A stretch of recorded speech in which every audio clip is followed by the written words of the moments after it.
আসসালামু আলাইকুম। Free hand রাইটিংয়ের আলোচনায় আপনাদের সবাইকে স্বাগত। তো আজকের আলোচনায় আমরা যা যা দেখব তা হচ্ছে B+2+বার বনের ব্যবহার এবং হ্যাভ, হ্যাজ, হ্যাড +2+বার বনের ব্যবহার। তো প্রথমে আমরা সাবজেক্ট প্লাস B2+বার1 এই স্ট্রাকচারটির ব্যবহার নিয়ে আলোচনা করব। সাবজেক্ট প্লাস B2+বার1 এই স্ট্রাকচারটি কখন ব্যবহার করা হয়? যখন বর্তমানে বা নিকট ভবিষ্যতের কোনো কিছু করতে হয় বা হয়েছিল সেই অর্থে এই স্ট্রাকচারটি ব্যবহার করা হয়। প্রেজেন্ট টেন্সের ক্ষেত্রে আমরা এম টু ইজ টু এবং আর টু ইউজ করব এবং পাস্ট টেন্সের ক্ষেত্রে ওয়াজ টু, ওয়ার টু ইউজ করব। প্রেজেন্ট টেন্সের ক্ষেত্রে অর্থ হবে করতে হয় এবং পাস্ট টেন্সের ক্ষেত্রে অর্থ হবে করতে হয়েছিল। যেমন আই অ্যাম টু গো, আমাকে যেতে হয়। দে আর টু গো, তাদেরকে যেতে হয়। শি ইজ টু গো, তাকে যেতে হয়। রহিম ইজ টু গো, রহিমকে যেতে হয়। হি ওয়াজ টু গো, তাকে যেতে হয়েছিল। ইউ আর টু গো, তোমাকে যেতে হয়। আই ওয়াজ টু গো, আমাকে যেতে হতো বা হয়েছিল। আমরা আর কয়েকটা সেন্টেন্স দেখি। যেমন প্রতিদিন আমাকে আমার বাবার এই কাজে সাহায্য করতে হয়। Everyday I am to help my father in this work. আমাদেরকে দেশের আইন মেনে চলতে হয়। We are to obey the law of the country. তোমাকে খুলনা যেতে হয়। You are to go to Khulna. আচ্ছা, এখন B+2+বার1 এটা এই স্ট্রাকচারটা বাধ্যকতা বোঝাতেও ইউজ করা হয়। যেমন সবাইকে প্রথমে টাকা দিতে হয়, এই সেন্টেন্সটাকে দুইভাবে লেখা যায়। যেমন all must pay the money অথবা all are to pay the money. দুইটা অর্থ একই, অর্থাৎ বাধ্যকতা বোঝাতে B+2+বার1-এর ব্যবহার রয়েছে। কেউই এই বইটি ব্যবহার করবে না। No one must use this book অথবা no one is to use this book. মানুষকে অবশ্যই তার ভাগ্যের কাছে মাথা নোয়াতে হবে। Man must yield to his fate অথবা man is to yield to his fate. আচ্ছা, B+2+বার1 এই স্ট্রাকচারটি কোনো পরিকল্পনা জানাতেও ইউজ করা হয়। যেমন আগামীকাল রাষ্ট্রপতি এক ভাষণ দেওয়ার পরিকল্পনা নিয়েছেন। The president is to deliver a speech tomorrow. তারা আগামী মাসে একটি বনভোজন আয়োজন করার পরিকল্পনা করেছে। They are to arrange a picnic next month. অর্থাৎ কোনো পরিকল্পনা, ভবিষ্যতে কোনো পরিকল্পনা বোঝাতে এই স্ট্রাকচারটি অর্থাৎ B+2+বার1 এই স্ট্রাকচারটি ইউজ করা হয়। এখন আমরা দেখব পারফেক্ট ইনফিনিটিভ। এবং পারফেক্ট ইনফিনিটিভ শুধু ওয়াজ ওয়ারের ক্ষেত্রে অর্থাৎ ওয়াজ ওয়ার টু এটার ক্ষেত্রে ইউজ হয়। এবং স্ট্রাকচারটি হচ্ছে was were plus to plus have plus verb three. এবং এইটা অর্থ কেমন হয়? এইটা অর্থ হচ্ছে কোনো কাজ করার কথা ছিল কিন্তু করা হয়নি বা কেউ করেনি, এরকম অর্থে আমরা এই স্ট্রাকচারটি ইউজ করব। যেমন তার এই কাজ করার কথা ছিল। হি ওয়াজ টু হ্যাভ ডান ইট। তার এই কাজ করার কথা ছিল কিন্তু সে আসলে করতে পারেনি, এই অর্থে আমরা ইউজ করব এই স্ট্রাকচারটি অর্থাৎ পারফেক্ট ইনফিনিটিভ। তোমার বইটি পড়ার কথা ছিল কিন্তু তুমি পড়োনি। You were to read the book. আমাদেরকে তাকে সাহায্য করার কথা ছিল কিন্তু আমরা করিনি। আচ্ছা, এখানে আমরা এই আমাদেরকে সাহায্য করার কথা ছিল কিন্তু আমরা কোনো কারণে সাহায্য করতে পারিনি, এই অর্থে আমরা এই স্ট্রাকচারটি ইউজ করতে পারি। We were to have help him. আমরা তাদেরকে সাহায্য করার কথা ছিল। আমরা আর কয়েকটি সেন্টেন্স দেখি। যেমন রহিমের বাজারে যাওয়ার কথা ছিল কিন্তু সে অসুস্থ ছিল বলে তার ভাই বাজার গিয়েছিল। তার মানে বাজারে যাওয়ার যে কাজটি সেটি কিন্তু রহিমের ছিল, কিন্তু রহিম অসুস্থ ছিল বলে তার ভাই সে কাজটি করেছিল, অর্থাৎ বাজারে যাওয়ার কাজটি করেছিল। তাহলে Rahim was to have gone to the market but he was ill and so his brother went to the market. আমাদের তাকে সাহায্য করার কথা ছিল কিন্তু তার বন্ধু সেখানে ছিল এবং আমরা বাড়ি ফিরে আসলাম। অর্থাৎ আমাদের কথা ছিল কি তাকে সাহায্য করার, কিন্তু আমরা কোনো কারণে তাকে সাহায্য করতে পারিনি এবং কারণটা হচ্ছে তার বন্ধু সেখানে ছিল। We were to have helped him but his friend was there and we return home. এবার আমরা দেখব হ্যাভ, হ্যাজ +2+বার1-এর ব্যবহার এবং এই স্ট্রাকচারটি কখন ইউজ করা হয়? যখন কোনো কাজ করতে হবে বা কোনো বাধ্যকতা বোঝায়, ভবিষ্যতে কোনো কাজ করতে হবে, সেই অর্থে এই স্ট্রাকচারটি ইউজ করা হয়। যেমন রিমাকে ভুগতে হবে, রিমা হ্যাজ টু সাফার। তাকে এটা কিনতে হবে, he has to buy it.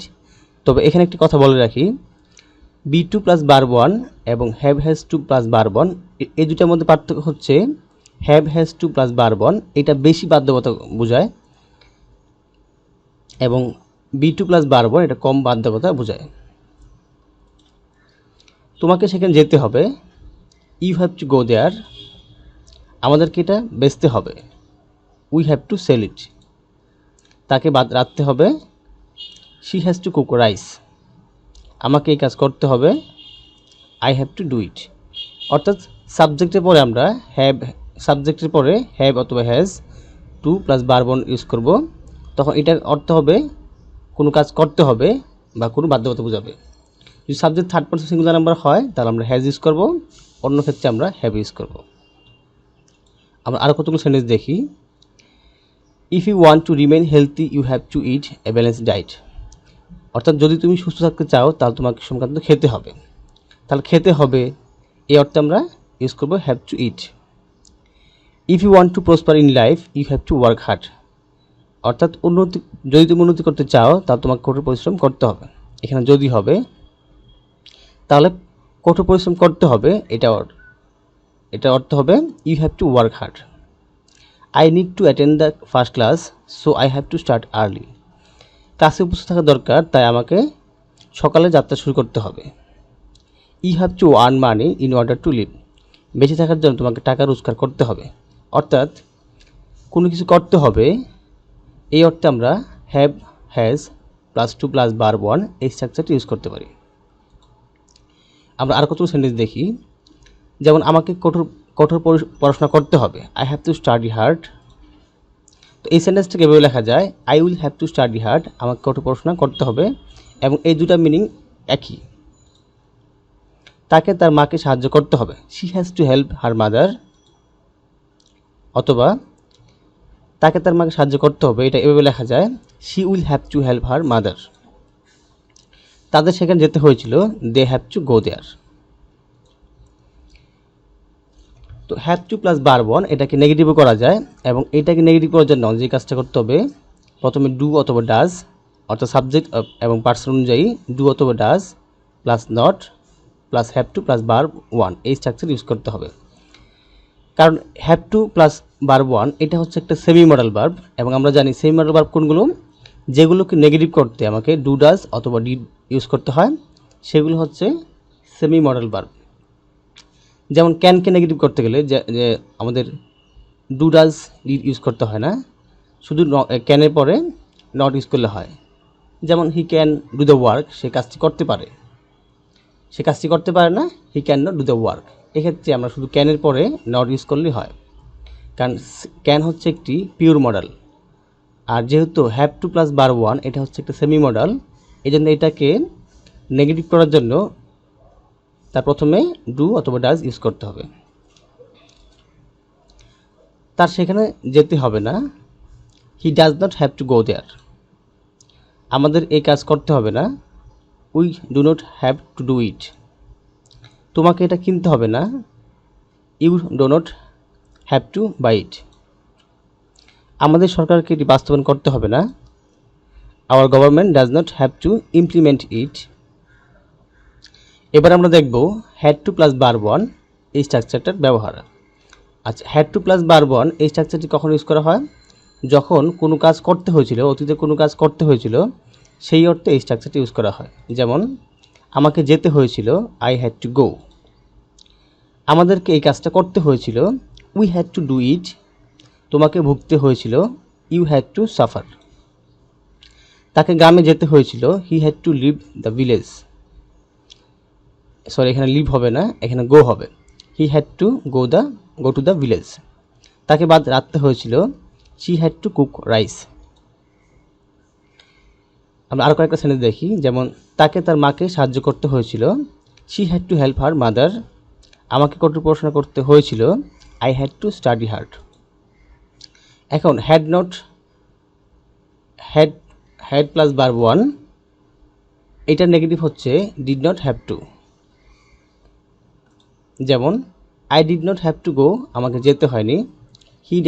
He did not have to suffer, তাকে কষ্ট পেতে হয়নি। You did not have to water the garden, তোমাকে বাগানে পানি দিতে হয়নি। অর্থাৎ had plus to plus verb one, এটার নেগেটিভ হচ্ছে ডিড নট হ্যাভ টু।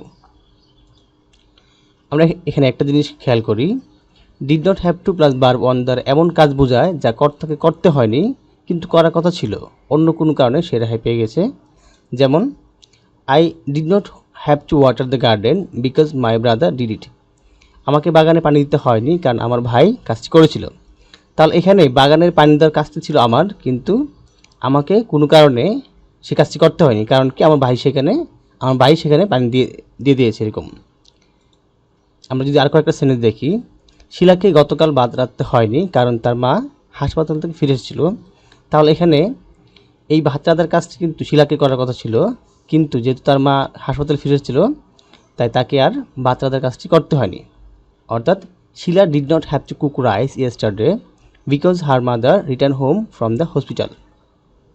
আমরা একটা সেন্টেন্স দেখি, আমাদেরকে সারা পথ হাঁটতে হয়নি কারণ পথের মাঝে আমরা একটি রিক্সা পেয়ে গেছিলাম। তাহলে আমাদের কিন্তু সারা পথ হাঁটার কথা ছিল, কিন্তু যেহেতু আমরা রিক্সা পেয়ে গেছিলাম এই জন্য আমাদেরকে হাঁটার কাজটি করতে হয়নি। সেই অর্থে আমরা ইউজ করব we did not have to walk all the way because we got a rickshaw on the পথ, এরকম।